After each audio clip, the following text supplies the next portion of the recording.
So the question is, who's your current customer? Who would your ideal customer be if you were going to build to a national presence at the level you're talking about?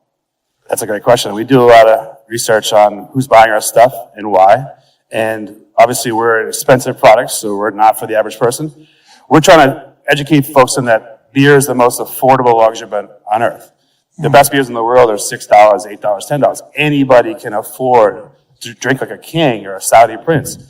There's all these other luxury items that Saudi princes can afford that I can't afford. You can probably afford it, but I can't. And a lot of people in this room cannot. But beer is available to everyone. The best beers are $8, and the worst beers are $4. Now, I want to show you something. What he just did was begin to build a core story. Jot this down. Every business needs a core story. What makes what he did powerful is he did not sell me on his beer. He sold me on me having a greater experience of life and understanding it's the difference between me spending $4 and $8. That's your story. If he can get that across, if he can become the communicator of, I built this business for one reason, and is it Boom? I see Boomsoft. That's a product. What's the company name? It's Lord Hobo. Lord Hobo. So he said, I built Lord Hobo because there's one thing in life we know. Lots of things that make people feel good cost a fortune. There's lots of things only the wealthy have, the 1%. But you're going to have the same beer the 1% has for only $4 more than you're spending for. I don't drink beer, so what's a $4 beer called? Tell me a brand that we want to just bastardize. Let's call it gluten-free Miller Lite. Call it gluten-free beer. Good one. I like that, Daniel. So if you just spend $4 more, this is what you can have. That core story. How many of you, I don't drink beer, so I'm not engaged for the beer, but I'm engaged by the brilliance of putting a story together that doesn't make me say, drink my beer. It says, give yourself the best. Right? But it's even better than give yourself the best, because give yourself the best.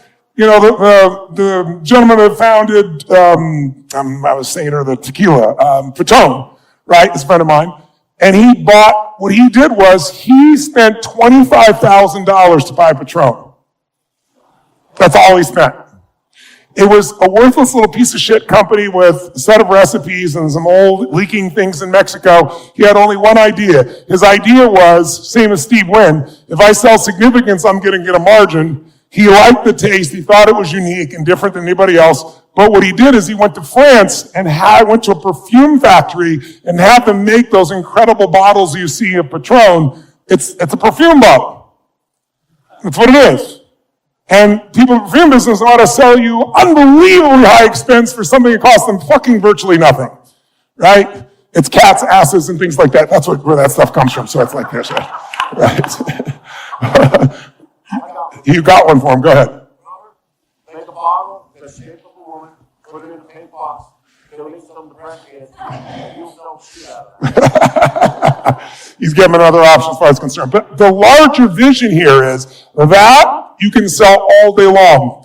And you can sell all day long even as you make different brands, if you made different brands as part of the company, or if you went to your local places.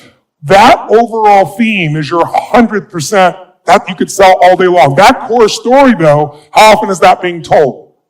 And by who? Right, it's being told by me. Only by you? Yeah, I did a Google Talk last week. I talked about it there. I spoke at a conference yesterday. But my team doesn't necessarily fully understand it. Yes. Our team is we only have 65 people. Yeah. So each of our distributors have hundreds of salespeople. Yes. And they don't know the story. So what you and I have to figure out, what you have to figure out, and I'd like to plant the seed with you on is, how do we make this so fucking simple? How do we repeat it so often that everybody in your organization can't help but repeat it? How do we keep it in front of them? How do we make that happen? Because if you can sell that core story, the size of your company is tiny already compared to what it will be. Because the promise, this is what Starbucks did, right? Howard Schultz didn't create Starbucks. He went to Italy. He went to Italy and he saw all these coffee shops where they charged an arm and a leg for coffee that, steep. Everybody was spending 50 cents for, going to a coffee shop. What was a coffee shop? A place where you got pancakes and eggs and bacon, no, by the way, coffee. And he said, fuck that. In Italy, they have actual coffee shops. That's all it is. And he saw something unique that he was selling. He wasn't selling coffee. He was selling a place to go between work and home. That's what he told me. He said, I love coffee, but that's not what it was. I was telling them a lifestyle alternative to going to drinking. So on the way to work, on the way home, they need to decompress before they deal with kids, the family, everybody at home. They stop there on the way or on the way back, and they give themselves a treat. And the whole goal was, let them have a treat. That by spending $4 or $5 instead of 50 cents, they could feel like they're living like a king, that they have this special thing they've given in their life. That is something you can build a multi-billion-dollar company on, not a half-billion-dollar company on. But your whole thing now is, how do I refine that story so that I can get my salespeople, everybody telling it? How do I jump out and get the public where they're asking for it? How do I shift that? So you're doing that on your own. You've done unbelievably well. How do we jump it to the next level? So I want you to think about it, and I don't want you to answer it now because it deserves the thinking. But before the end of this week, are you up for delivering an answer, not just to me, but to all of us, just so we hear what you come up with? Fuck yeah. Fuck yeah, you got it, Danny. Give him a hand.